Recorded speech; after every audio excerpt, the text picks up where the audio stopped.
So they asked me to talk about the Fontan circulation and the failing Fontan circulation, and about a little bit about ACDH or adult congenital heart disease in general.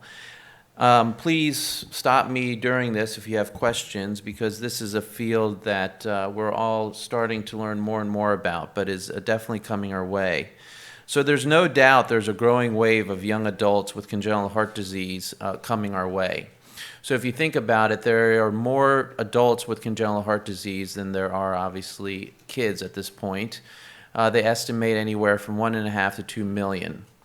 And that the majority of them, especially the single ventricles, end up having heart failure. And there's about 5,000 to 7,000 worldwide Fontans done a year. Almost for sure, about 80% of them will be in heart failure sometime before 30, 35 years old. So this is a group, and the group's only growing because, we're doing better on all the neonatal surgeries that we do. So it is definitely, and how are we going to take care of them? I don't think transplant's going to be the answer. And like Dr. Frazier was saying, I almost think certainly through technology. Technology will be the answer for these patients as that group continues to grow.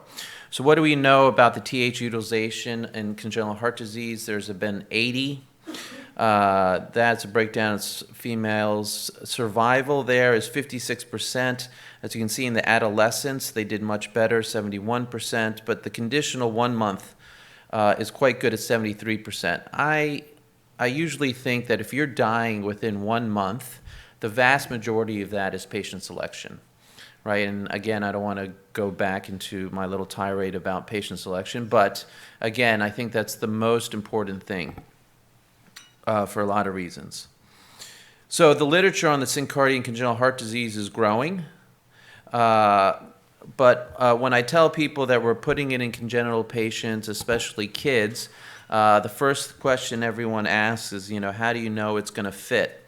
And I've spent a lot of my career talking about fit, because when the HeartMate 2 first came out, they didn't want to put it in kids that were that small. And we had to start talking to the FDA, but other people really to try to convince them that kids could get those devices. And so we started looking at imaging. And so using BSA and weight to determine fit is basically guessing and thumbnailing it. It's like saying, I can imagine what I can fit in the trunk of my car.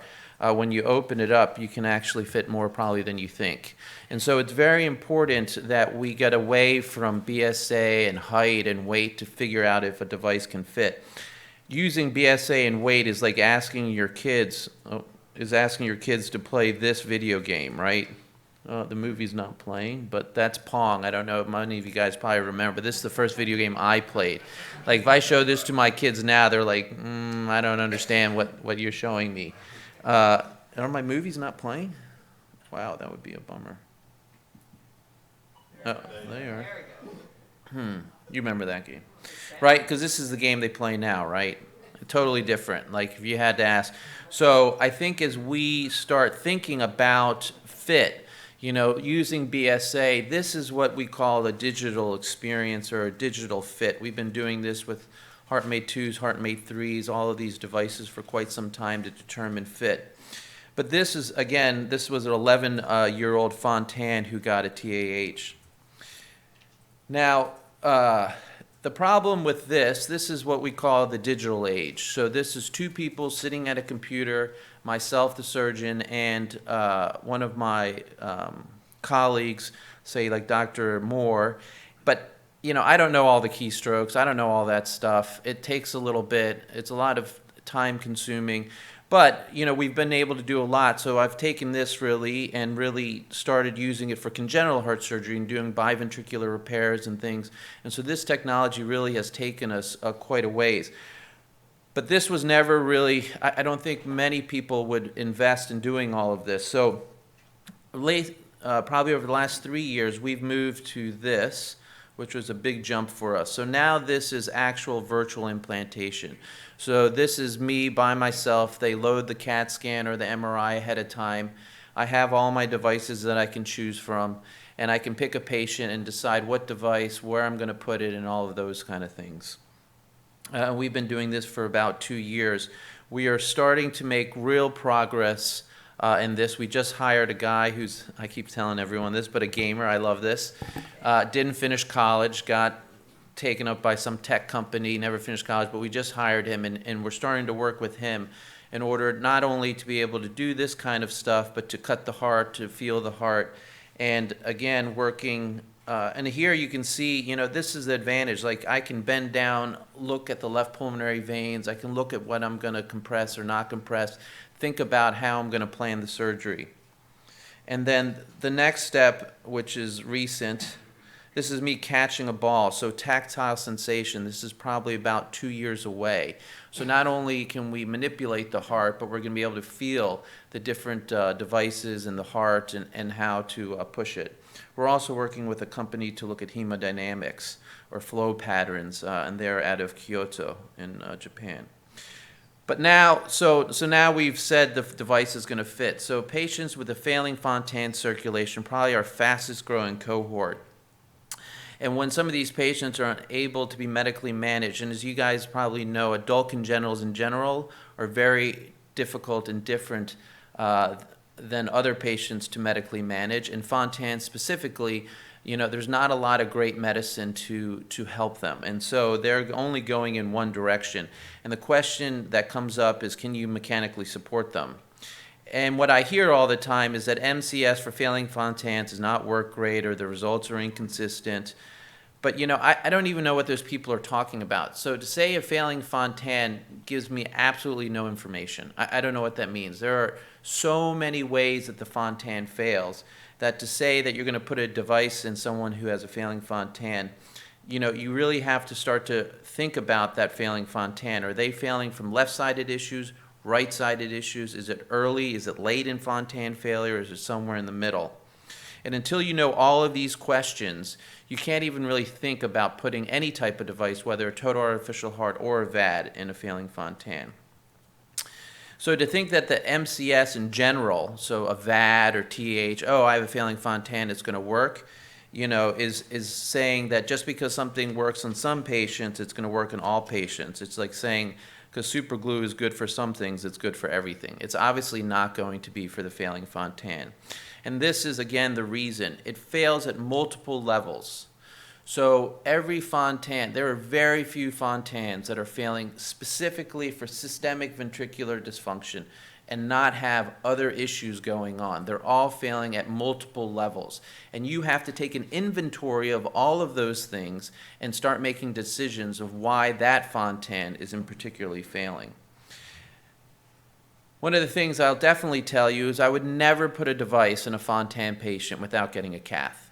If you do not know their EDP, you should not be placing a Fontan, because if their EDP is 10, 11, or 9, I'm just letting you know a systemic VAD is not going to work on that patient, right? And the other thing you have to understand that all Fontans are restrictive in nature. The chronic underfilling of the systemic ventricle causes it to become restrictive in nature.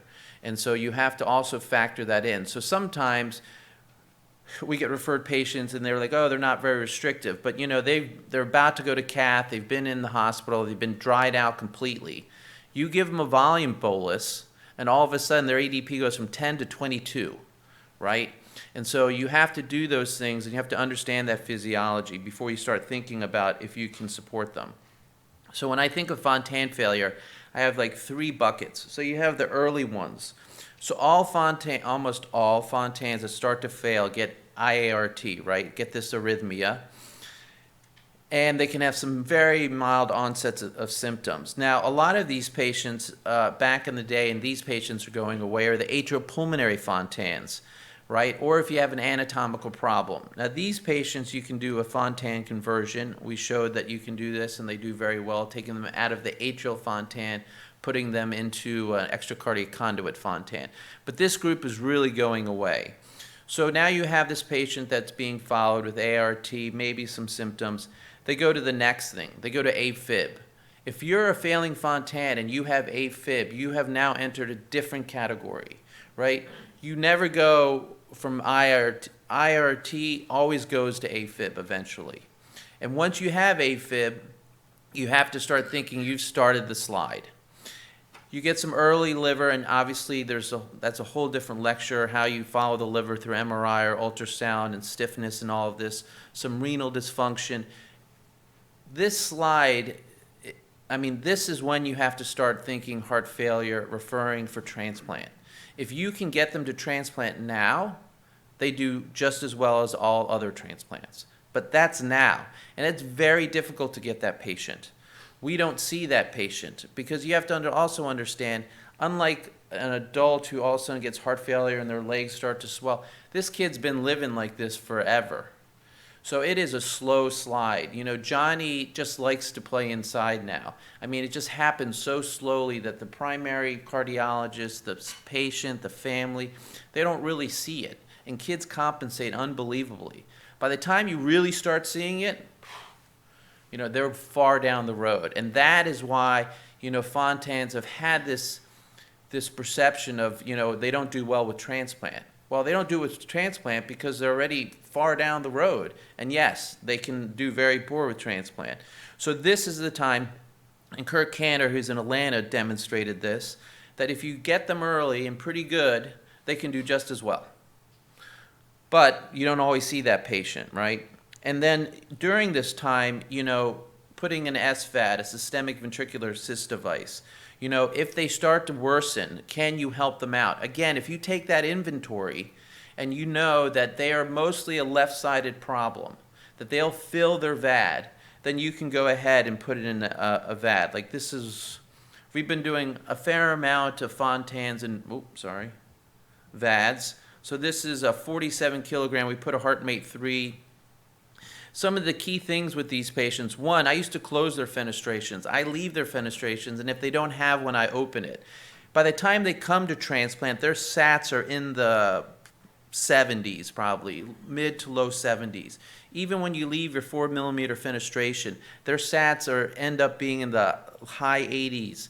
They are so much happier, right? I also leave the VV collaterals open, which we used to take out. And, you know, but one thing is you have to make sure your interventionalist can get to all of those things, because sometimes you put it in and they are a little cyanotic. And so, right, you don't want to reoperate. They can go and occlude those things. So I think that's very important. And they can do very well with a VAD. This is us. This other thing is another thing we use called mixed reality, because there's two devices, but this is not that talk. We'll keep moving.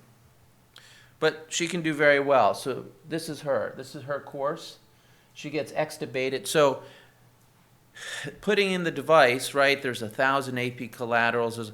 But you have to be really precise because, right, they can't bleed. You can't be in the ICU. Your goal should be, I go to the ICU and I am not going to transfuse them. And then she doesn't get transfused and she can get extubated in a day. Because if you guys are worried about right heart failure, we don't have a right heart. Right? So if you're pouring products into those lungs, let me tell you, your PVR is going to jack, you're not going to fill your device, and you're going to become very sad. Right? So you really have to be meticulous in the OR, but they can do very well. That is our goal, that they should be extubated. Again, as you guys may not remember, right, you want to extubate Fontans because they don't do well on positive pressure because they can't push the blood, right? It's passive flow and it doesn't go through the lungs. So you have to really get them extubated quick if you're going to be successful with them. So that's our course. This is something we do is a flight plan. We do a flight plan. So every patient that comes that we operate congenital, it keeps going, comes to us, gets a flight plan. So when they come in, they get operated, they take off, and then they go through these different things. And this allows us to track our lengths of stay and lets us set some boundaries of how quickly we want people moving through. It also allows us to identify performance rather than just outcome. So sometimes you perform very well, but the outcome's not good, and sometimes you perform not very well and your outcome's fine, right? And so this allows us to look at that. And this is her getting transplanted. And then just to realize that there are some Fontan patients who probably are just going to live with this device for different reasons. So this is a Fontan patient who we put in and has a 9.5 centimeter aorta. Like I couldn't get a cross clamp big enough to even go across that thing, right? And so, you know, and it goes all the way. That's his left subclavian. So does he really want a transplant at 22? right? Probably not. He doesn't have femoral arteries. He doesn't have a left, he has a left axilla and doesn't have a right, or something like that, right? So for him to get a transplant, he's going to buy a lot of Circarest at 22. Probably not worth it. He's 2 years out now living with his device, and he's fine. I'll comment, and I'm getting to the syncardia, but I'm building this all up. So the right-sided Vats. Everyone's been talking about right-sided Vats for a long time. Never going to work. Just not going to. By the time they're failing, your pulmonary vasculature is not normal, and your systemic ventricle is restrictive. So forcing blood through an abnormal vasculature into a restrictive ventricle is not a long-term solution. That's just not going to work. And all the work, and I'm very good friends with Rodefeld, who's been doing this and has done unbelievable amount of work, has shifted from taking care of the failing Fontan with the right-sided to putting them in early. So everyone has shifted towards turboing the Fontan at an early stage, right? So that you can avoid all the endothelial, liver, the restrictive physiology, all of these changes. And so that's where Mark's, and this is his device, which is great, has moved towards, is doing that. And now we get finally to the end stage. So this is the patient that you often get to see and that we all remember. Has PLE, bridging fibrosis, plastic bronchitis. This patient is not a good transplant candidate. We all have one that made it, and we're all like, yay. But if you play the odds, this patient will not do well. If you do 100 of them, they're not going to do well. So don't transplant them. You need to resuscitate this patient. You need to see if they're going to be a player. And I do believe that the total artificial heart is probably the best device to do that, right? Because this patient has right and left-sided lesions. This patient needs to be resuscitated. And the reason it is not just the cardiac index of 4, which a VAD may or may not give you. It's the low CVP. So this is one of our last patients. Blood pressure 108, no drips, CVP of 3, cardiac index of 4.2. Nothing gives you this. No transplant. You do not take the clamp off a transplant and they have a CVP of 3. Nothing will give you these hemodynamics. And the most important part of these hemodynamics is the low CVP, right? Because the Fontan fails by congestion. So those livers and those kidneys, they're not failing because of poor cardiac output. They're failing because their perfusion pressure and their congestion has caused all of that. And I believe that we can resuscitate some of these patients out of the liver and the kidney failure with the device. This is an example. So this is a 20-year-old chronic graft. She originally had kidney tumor, had one kidney taken out, eventually got a graft. And so she went along for a while, but then went into renal failure. And as many of these, went into chronic graft failure. They're all restrictive. She was on CVHD, right? She's 20 years old. She gets a biopsy, and they say she has chronic renal failure. She needs a kidney and then redo a heart transplant. Like all 20 years old, she had issues with compliance. They weren't very interested in doing the kidney. And so we believe that if we put a total artificial heart, we could resuscitate her kidney, right? We believe that her restrictive physiology was the main reason for her kidney failure. So we put it in. It took 3 months for the kidney to recover, right? But this is a kidney that they said needed to be transplanted. That kidney recovered. This is her going home on a Freedom Driver. She was transplanted, and 3 years later, now it's 4 actually, it's probably almost like 4 years later, she still worked with her one kidney still working, transplanted. And we're not the only people that have had this experience. Texas Children's has had this experience, and other people have had this experience with the liver.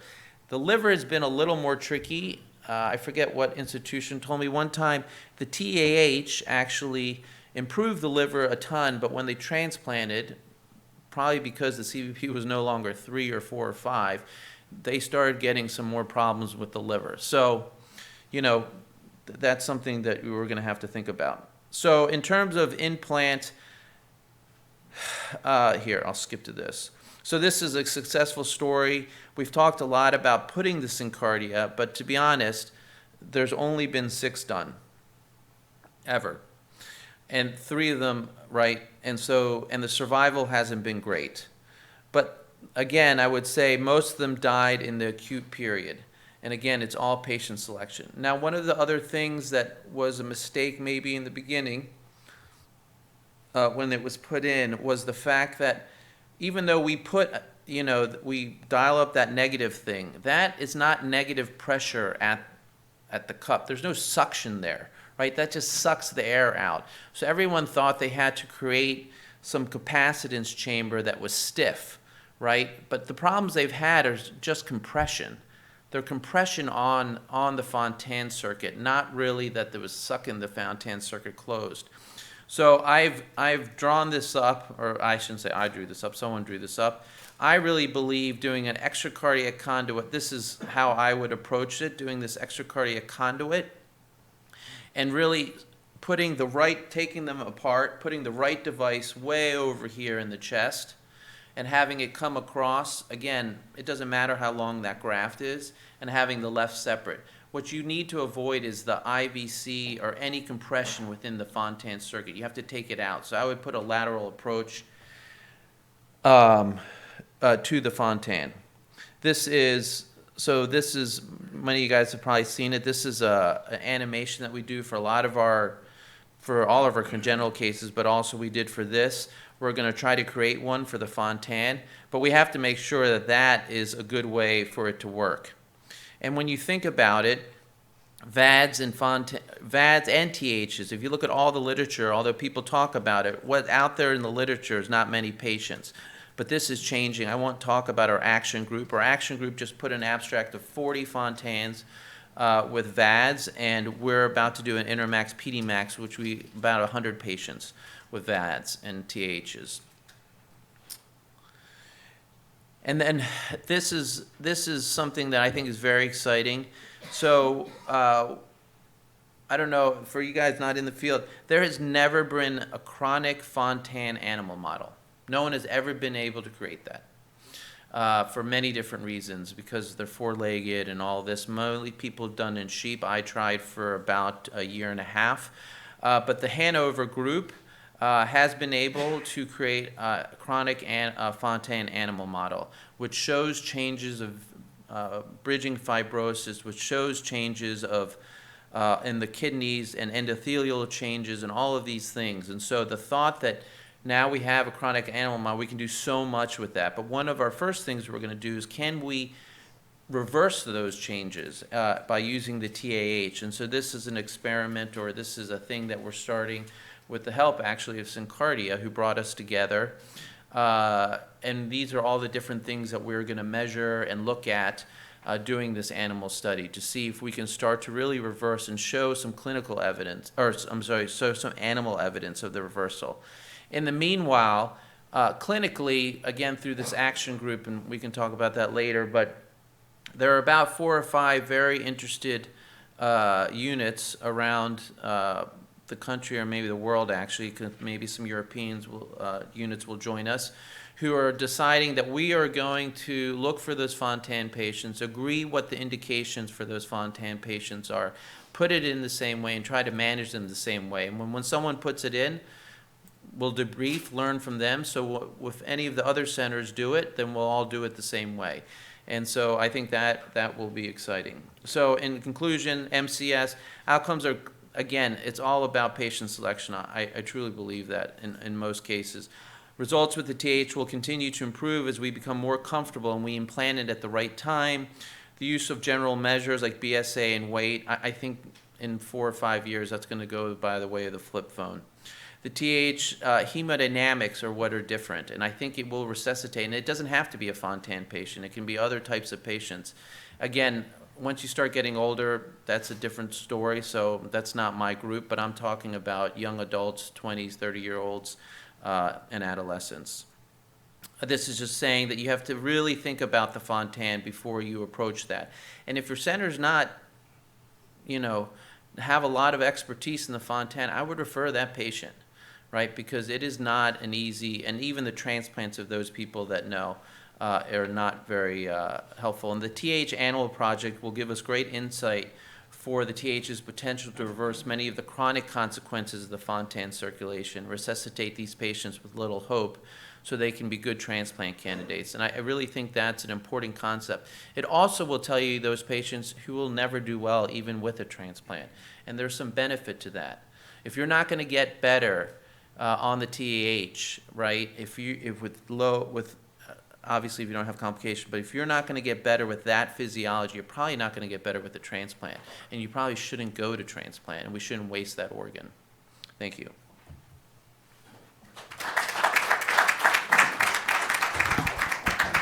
Any questions? Yeah, I got some questions. Okay. Yeah. So just real quick, because Yeah. you can hear me. Yep. But yeah, we're seeing more and more referrals for these Fontan patients, right? They come in there, they're usually young. And as you realize, the Fontan operations and stuff is a palliative procedure, right? Yes. So you know they're coming on our doorstep now. So they present a very difficult discussion and argument in our medical review boards. So my question for you is, you're talking about the total artificial heart to help ameliorate their end organ function and make them better candidates, I assume, for transplantation, right? Yes. Now, a lot of I think the general feeling is I talked to others around the country too, in our center, that we want to try to get these patients to direct heart transplantation, but of course the lungs are another issue as well. So could you just just a few comments on that, as I talked to you earlier about it, just real quick. Sorry about that. Go ahead. There's a couple things, and again, it depends when you get them, and I would suggest that if you get them late, I would not get them to transplant, because that's not going to work well. So the issues that you get afterwards are a couple. One, by the time they come to you, they have many AP collaterals, right? Aortopulmonary collaterals. So you have to imagine, we measure this now through MRI. So 20 to 30% of their cardiac output, right, is shunted. So what do you think happens when you put a new heart into that? Not so happy, right? Because now it's getting a shunt that it's never seen before. So there have been studies and a paper's coming out. Their EDP stays high for almost a year. So you're always dealing with that. So when you're post-op, right, you're flowing into a very restrictive physiology, relatively restrictive because of that filling. Second, the vasculature is just abnormal. Like if you really look at their caths, the distal vessels are just abnormal. There had been a lot of work earlier. There's all these subpulmonary subclinical emboli that occur, right, and that change that vasculature. So, people try to, a lot of times, and we've done it at our institution, although I've really tried to encourage not to, extubating these guys in the first day is problematic. They will probably get reintubated. Everyone's like, oh, they've been living in a Fontan, that's passive flow. Yeah, that's a myth, right? They all have pulmonary vasculature issues, and you have to be very careful with those patients. Plus, again, they're going into a high EDP. So you're dealing with all of those things. And their lungs, right, are just abnormal for different reasons. The development of AP collaterals occur because the lung is starving. It's not getting enough flow, right? And that change makes their lungs very different. And then the last thing is the endothelium, right, they've studied. Having that passive flow, not having pulsatile flow into the pulmonary arteries and to the systemic arteries changes the endothelium, which is why when you get a late failing Fontan and you do a transplant, you will most of the time get very vasoplegic trying to come off. Like you need unbelievable amounts, norepi, all of that stuff, right? And you are dealing with that for a day, 2 days, and some of them don't make it through that. And so, right, that is why, and what we have noticed in the transplants that we've done after putting a vat in, I can't talk about TH because I haven't done that, but after putting a vat in is they don't get that vasoplegia. So having a good cardiac output, I think, changes somehow that endothelium over a particular time.